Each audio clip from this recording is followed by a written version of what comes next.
Status is the feeling of where you stand in a group. Think of a new employee who quietly notices who gets listened to in meetings. The process works because humans track respect, access, and belonging without consciously deciding to. Over time, people may chase approval instead of asking what they actually value. Status once helped survival. A simple case is this. A person near trusted leaders received protection and information.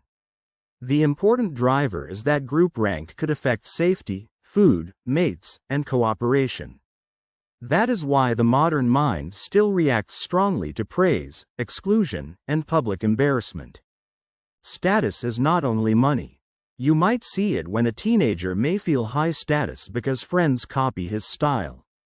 What matters underneath is that attention, admiration, skill, beauty, knowledge, and moral reputation can all raise rank. If it is ignored, people may compete in areas that do not look like competition. Comparison makes status emotional. One ordinary version is a worker feels fine until a coworker with similar experience gets promoted. The mechanism is that the brain judges position relative to nearby people. The practical effect is satisfaction can fall even when life has objectively improved. Visible symbols make status easier to measure. Consider cars, job titles, watches, followers, and invitations become shortcuts. The hidden part is that symbols let people signal rank quickly. The outcome is often that the signal can start mattering more than the actual life behind it. Status anxiety grows when rank feels unstable. The pattern shows up when a freelancer worries after seeing competitors announce big clients. The moving force is that uncertainty makes people scan for signs of being left behind. The risk is that ordinary updates can feel like personal threats. Belonging and status are connected. In a daily situation, someone laughs at a joke they dislike to stay accepted. The link is that approval can feel safer than honest disagreement. Once that link matters, people may trade authenticity for group security. Low status can create defensiveness. The clearest example is a person interrupts because they fear being ignored. The explanation starts with threatened rank triggers protection of image. The consequence is conversations become about winning respect instead of solving the issue. High status can reduce empathy if unchecked. For example, a manager stops noticing how policies affect junior staff. The reason is that power can narrow attention toward goals and away from impact. That can mean people below may feel invisible even when no insult was intended. Social media intensifies status comparison. In real life, a normal weekend looks dull beside curated vacation photos.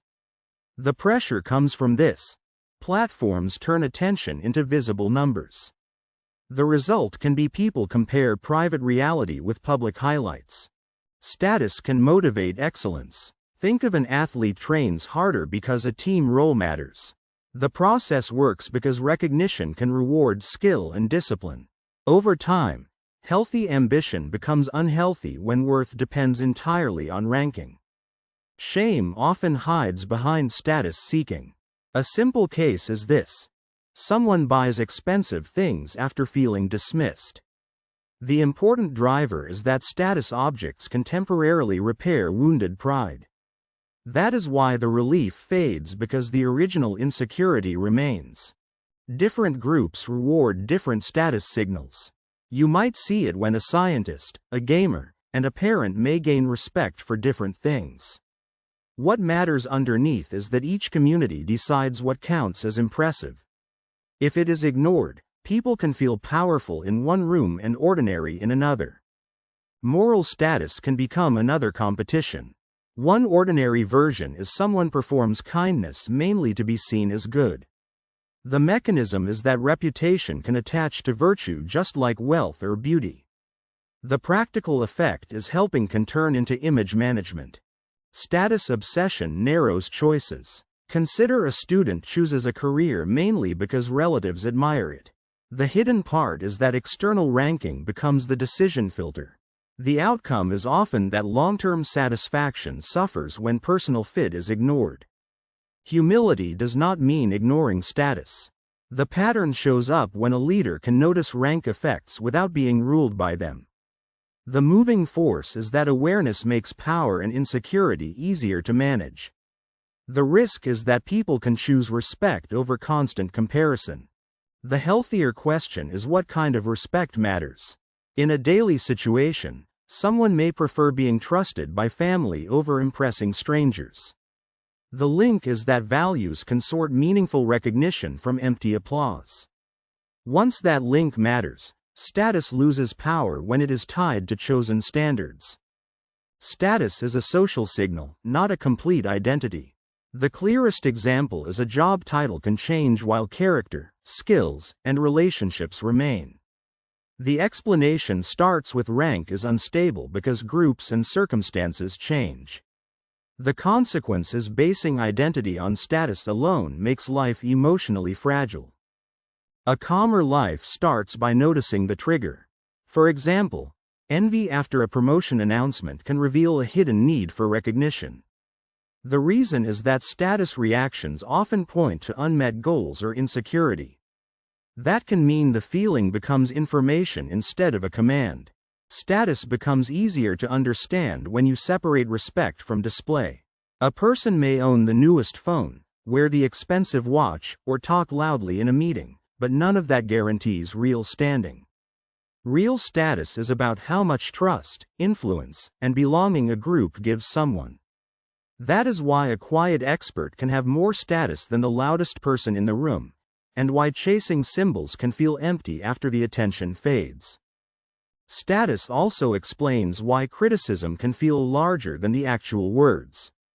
If someone hears feedback as a threat to their place in the group, they may defend, brag, withdraw, or attack. The reaction is not only about the comment.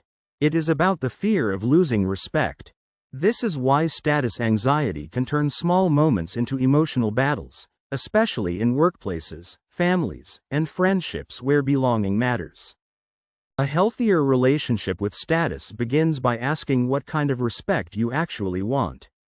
Some people want to be admired for wealth. Others want to be trusted, useful, kind, brave, or skilled. Those are very different goals. If the goal is unclear, the brain may chase any available signal of importance. If the goal is clear, status becomes less about impressing strangers and more about living in a way that earns the right kind of regard. This does not mean status is bad.